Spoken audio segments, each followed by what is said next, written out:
Well, the long weekend, it was a little bit more active than I know a lot of us had hoped it would be. We saw storms right across the prairies. Definitely some impressive hail fell in Alberta. But one of the stories that really grabbed our eyes and our attention at the Weather Network was the flooding that happened through southern Ontario. I want to show you some photos and share some stories with you. This happened in Scarborough. 4 people in hospital after being struck by lightning.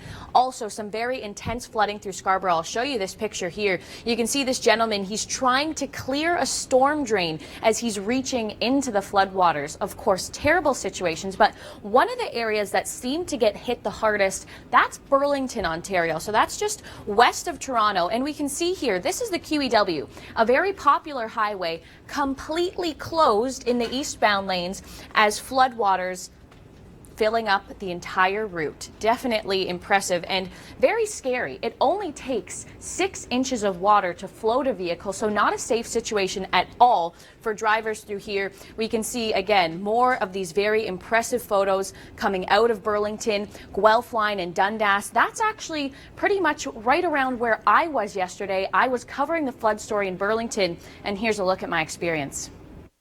A natural gas line has broken, and that has been causing some concerns. They do think too much gas could have leaked in Burlington, and that could send evacuations in place. Now, I can't ignore this. The torrential downpours. That's exactly what I'm standing in right now. Rumbles of thunder, cloud-to-cloud lightning. That's what I am seeing here. Our coverage today on the Weather Network, well, it's definitely been active.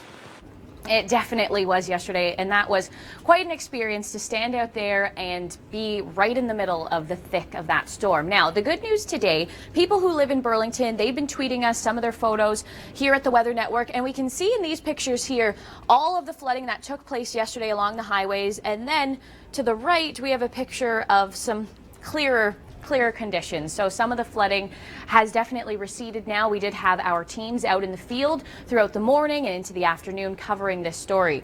Now, I also want to talk about the web. If you do want to continue to follow the flood story, take a look at some pretty impressive and dramatic photos. TheWeatherNetwork.com has all of that. Also, a word from the mayor in Burlington as well. Now, where they needed some of this rain, that was out west in the Northwest Territories and in BC. I want to make note, in the Northwest Territories, this fire grew 400,000 hectares just over this weekend, approximately that much. So the situation quite serious, and unfortunately today throughout BC we do have the risk of seeing some storms. So lightning, not a good situation in the dry conditions. Stay with us here at the Weather Network. We have more on the Gull Lake tornado. That's the 8th year anniversary today.